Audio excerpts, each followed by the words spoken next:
Guys, welcome back to the channel. और आज मैं आपके सामने फिर से एक नया सेशन लेकर आ गई हूँ, जिसमें मेरे पास जो यूथ कंपटीशन की प्रैक्टिस सेट है, जिसमें 10 प्रैक्टिस सेट थे, उसके लास्ट के 2 प्रैक्टिस सेट के क्वेश्चंस लेकर आ गई हूँ हिंदी के।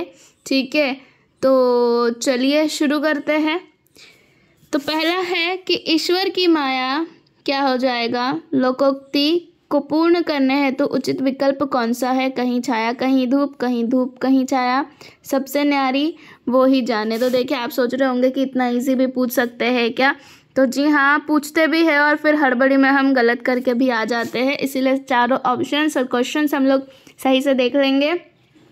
तो कहीं छाया कहीं धूप नहीं, सबसे न्यारी नहीं, वो ही जाने नहीं। उत्तर क्या हो जाएगा हमारा, कहीं धूप कहीं छाया। अगला है कि पंचानन में कौन सा समास है। तत्पुरुष, बहुव्रीहि, कर्मधारय या द्विगु। तो देखिए, पंचानन का समास विग्रह क्या होता है। 5 है आनन यानी कि सर, जिसके यानी कि शिव। ठीक है, तो यहाँ पर क्या हो रहा है कि ये वह समास जो क्या करता है कि प्रथम या द्वितीय पद का अर्थ ना देकर जो तीसरा पद होता है उसका अर्थ दे, उसको हम क्या कहते हैं, तो बहुव्रीहि समास कहते हैं। तो ये हमारा क्या हो जाएगा, बहुव्रीहि समास हो जाएगा। ठीक है, अगला है श्रद्धानंद का संधि विच्छेद क्या है। श्रद्धानंद का संधि विच्छेद श्रद्धा प्लस नंद, श्रद्धा आनंद, श्र और धनंद या श्रद्ध और आनंद क्या हो जाएगा। तो इसका हो जाएगा क्या, श्रद्धा प्लस आनंद। और देखो, ये आ मिलकर क्या बना रहे हैं, बड़ा मतलब वही आ ही बना रहे हैं। तो ये हमारा क्या है, दीर्घ स्वर संधि का एग्जाम्पल था, उदाहरण था। ठीक है, अगला है ऐसा कुछ नहीं पूछेंगे कि तिलक लगाने में किसी नग का प्रयोग होता है। आगे है कि आँख का पर्यायवाची क्या हो जाएगा। लोचन, पावक, वसन या प्रभा। तो आँख का पर्यायवाची हो जाएगा आपका क्या, लोचन हो जाएगा। बाकी के देख लेते हैं। पावक किसका होता है, पावक हम कहते हैं अग्नि को। ठीक है, वसन हम कहते हैं कपड़े को, और प्रभा मतलब होती है चमक या ज्योति। ठीक है, अगला है निम्नलिखित में से कौन सा विलोम युग्म त्रुटिपूर्ण है, मतलब किसमें गलती है, कौन सा गलत मैच किया हुआ है। आमिष का सामिष, आधार का आधेय, विनित का उद्धत या विपत्ति का संपत्ति क्या हो जाएगा। तो देखो, इसका उत्तर हो जाएगा आपका क्या, पहला वाला। आमिष का सामिष नहीं होता है। ठीक है, आधार का अधेय होता है, विनित का उद्धत होता है, विपत्ति का संपत्ति होता है। जबकि आमिष का सामिष न होकर क्या होता है, नी रा मी श। ठीक है, चलिए अगले हैं कि निम्न में से कौन सा वाक्य अशुद्ध है। अशुद्ध वाक्य बताना है हमको। यह एक गंभीर समस्या है। मुझे बड़ी भूख लगी है, मैंने राम से पूछा या वह घर गया, क्या हो जाएगा। तो देखिए, इसमें जो बी वाला है हमारा कि मुझे बड़ी भूख लगी है, यह वाक्य की मतलब व्याकरण की दृष्टि से कैसा है, अशुद्ध है। यहाँ पर बड़ी के स्थान पर क्या आना चाहिए था, बहुत। ठीक है, बहुत आना चाहिए था। और वाक्य ऐसा बन जाएगा कि मुझे बहुत भूख लगी है, बड़ी नहीं लगेगा, बहुत लगेगा। ठीक है, बाकी सारे तो सही है। अगला है कि अंधे के हाथ बटेर लगना, ये 10th प्रैक्टिस सेट है। ठीक है, 10th प्रैक्टिस सेट है। तो चलिए शुरू करते हैं कि अंधे के हाथ बटेर लगना का क्या हो जाएगा। एक सेकेंड। अंधे के हाथ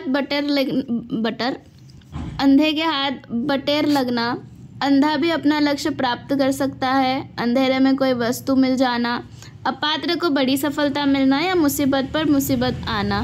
तो देखो, इसका अर्थ हो जाएगा क्या, अपात्र को बड़ी सफलता मिल जाना, जो डिजर्विंग नहीं है उसको कुछ अच्छा मिल जाना, तो उसी का मतलब क्या हो जाता है, अंधे के हाथ बटेर लगना। अगला है द्वंद्व समास में कौन सा पद प्रधान होता है। ऐसे क्वेश्चन भी नहीं पूछेंगे, इसको कैंसिल करते हैं। ये भी नहीं पूछेगा। निम्न में से कौन सा पीछे चलने वाला शब्द समूह हेतु एक शब्द है, मतलब पीछे चलने वाले को हम क्या कहेंगे, अनुगत, पिछलग्गू, पिछलग्गू, पिछल या आगत, क्या कहेंगे।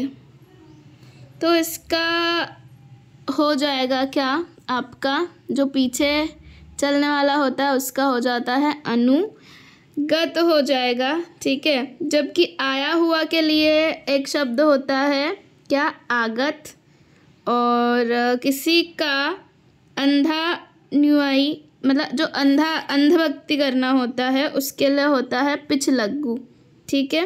आया समझ में, ओके। आगे बढ़ते हैं कि कौन सा शब्द अनिक का पर्यायवाची है, अर्जुन, सेना, अग्नि या घोड़ा, क्या हो जाएगा, अनिक। तो अनिक का पर्यायवाची शब्द होता है क्या, सेना, ठीक है।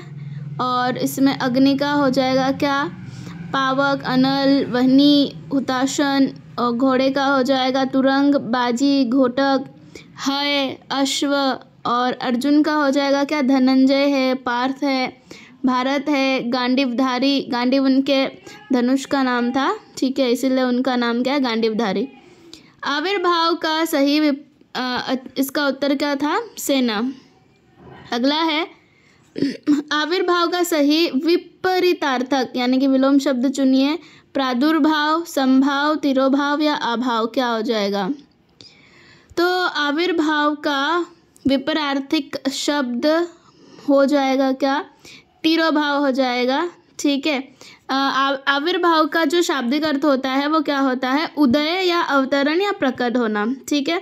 तिरोभाव का होता है क्या, अदृश्य होना या लोप हो जाना, गायब हो जाना।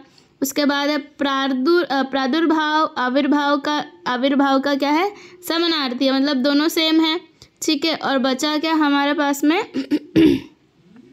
संभाव का अर्थ होता है क्या, समान भाव, एवं अभाव का अर्थ होता है कमी, ठीक है।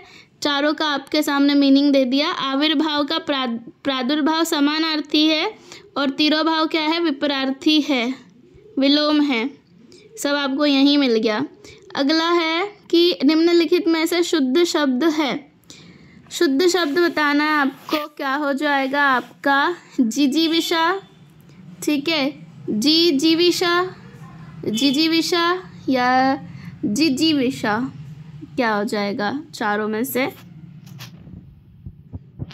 तो इसका पूछा था शुद्ध शब्द, है ना, तो इसका हो जाएगा क्या हमारा, डी वाला, ठीक है। इसमें और क्या, बाकी सारा तो गलत ही है, ठीक है। वर्तनी की दृष्टि से शुद्ध है, और तीनों शब्द जो है वो क्या है, अशुद्ध है, ठीक है, ओके।